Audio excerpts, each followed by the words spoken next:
Buenos días, amados hermanos y amigos. Eh, Dios le bendiga en esta mañana abundantemente y vamos a tener un tiempecito más de la escritura. Y quisiera tratar hoy con un tema que es muy recurrente en la vida del ser humano, que es el orgullo. Y quisiera hacerlo desde la lección que nuestro Señor Jesucristo da a sus discípulos en el Evangelio de Mateo, capítulo 18, del 1 al 5. En aquel tiempo, los discípulos vinieron a Jesús diciéndonos: ¿quién es el mayor en el reino de los cielos? Y llamando Jesús a un niño, lo puso en medio de ellos y dijo: de cierto os digo que si no os volvéis y os hacéis como niños, no entraréis en el reino de los cielos. Así que cualquiera que se humille como este niño, ese es el mayor en el reino de los cielos. Y cualquiera que reciba en mi nombre a un niño como este, a mí me recibe. Esta es una escena profundamente reveladora, sin duda. Eh, Cuando los discípulos se acercan a Jesús preguntando quién es el mayor en el reino de los cielos, aparecía ahí la ambición por las posiciones y por el reconocimiento, y eso no es nuevo, nace del orgullo humano. Entonces el Señor llamó a un niño y lo puso en medio de ellos y dijo esas palabras. No dijo simplemente que era recomendable, estableció una condición clara, sino la entrada al reino de los cielos, hermanos, depende de una transformación interior.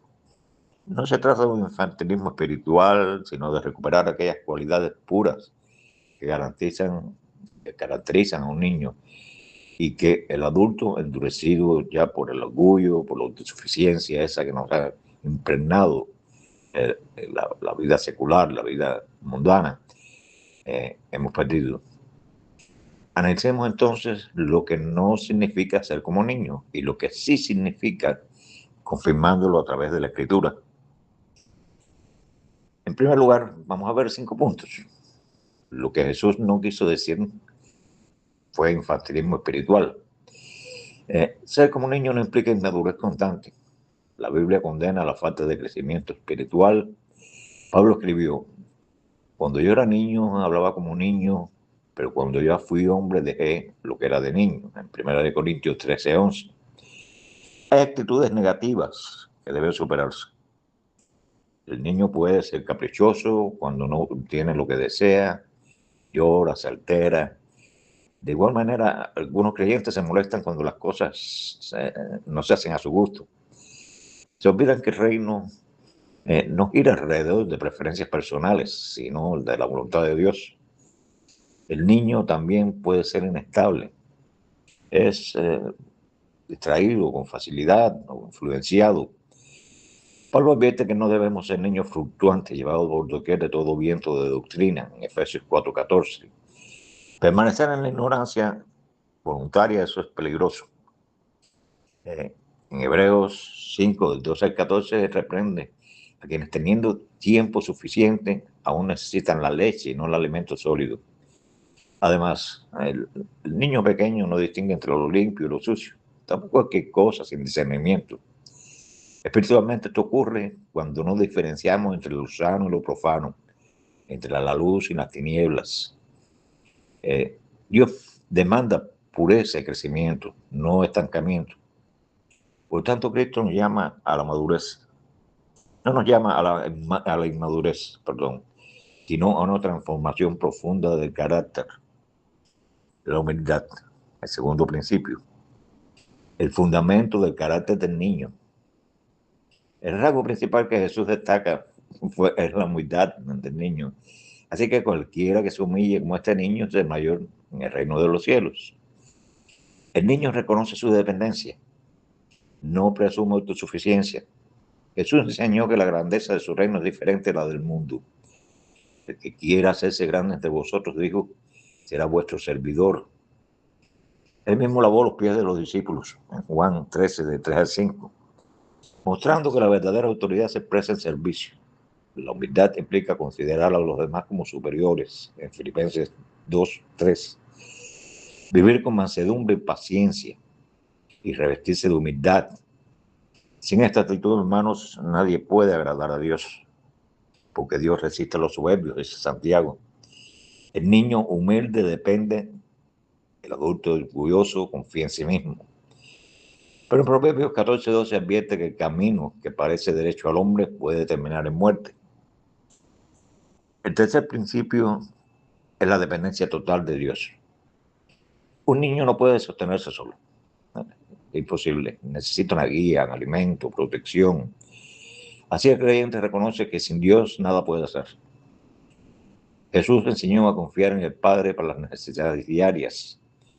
Buscad primero el reino de Dios, su justicia, y todas estas cosas os serán añadidas. En Mateo 6:33. La autosuficiencia espiritual es engañosa, hermano.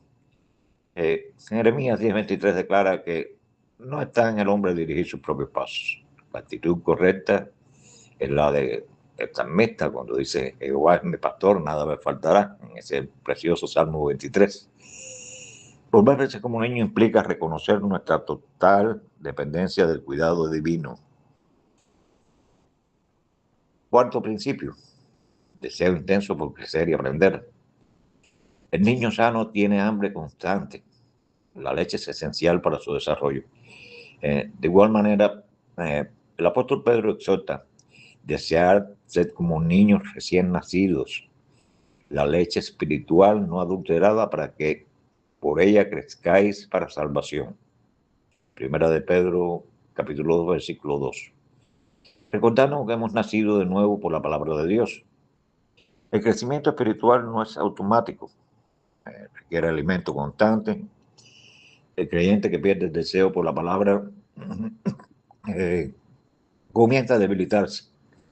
Además, el niño es curioso, pregunta, aprende. Así debemos examinarlo todos nosotros y retener lo bueno.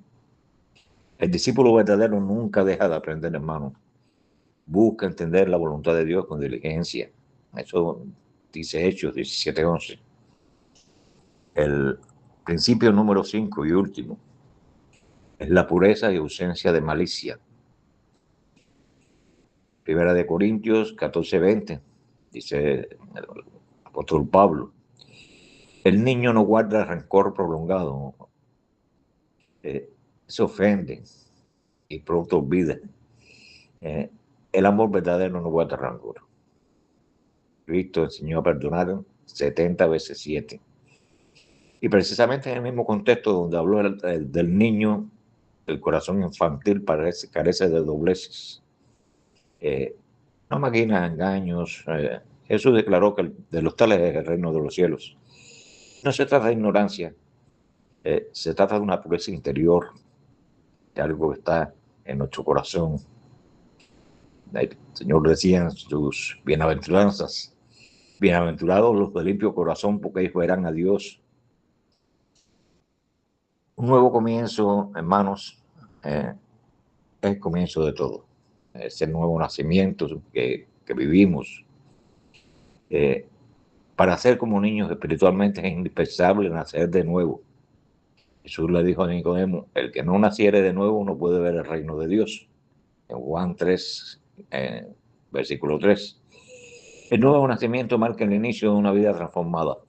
Es morir al viejo hombre y levantarse una vida renovada. En Romanos 6:4 aparece eso. Solo quien experimenta esta renovación, hermanos, puede desarrollar las cualidades del reino. Concluyamos, para no ser muy extensa la enseñanza. Ser como niños no significa ser inmaduro, caprichoso, inestable. Significa ser humilde, dependiente, puro, deseoso de crecer. Los niños desean tanto crecer, ser grandes. No grandes en la vida económica o en algo parecido, sino grandes en su vida ya como adulto. Es su anhelo desde que nacen prácticamente. No debemos conservar, hermanos, actitudes como el orgullo, la necedad o la falta de discernimiento. Debemos invitar la humildad, la confianza total en Dios, el deseo ese constante, ferviente por la palabra, la pureza es sin malicia, la disposición a perdonar. La condición es clara y solemne. Si no os volvéis y os hacéis como niños, no entraréis en el reino de los cielos. La puerta del reino no se abre con títulos ni con méritos humanos, sino con un corazón humilde y transformado. Quien aprende esta lección, hermanos, comprende que la verdadera grandeza comienza poniendo las rodillas en tierra, reconociendo que todo depende de Dios y que solo el que se humilla será exaltado por él. Amado Padre Celestial, te damos gracias, Rey, Señor, Creador de todas las cosas, por esta lección preciosa que nos das en tu palabra, por esta lección que debemos aprender dejando atrás todo orgullo, todo interés en lo personal de ser mayor que otros. Pon humildad en nuestros corazones, Señor, y que podamos ser exaltados como premio a esa humildad. Una humildad que no va a venir, por supuesto, de nuestro carácter ni de lo que somos, porque no merecemos nada, sino porque haya venido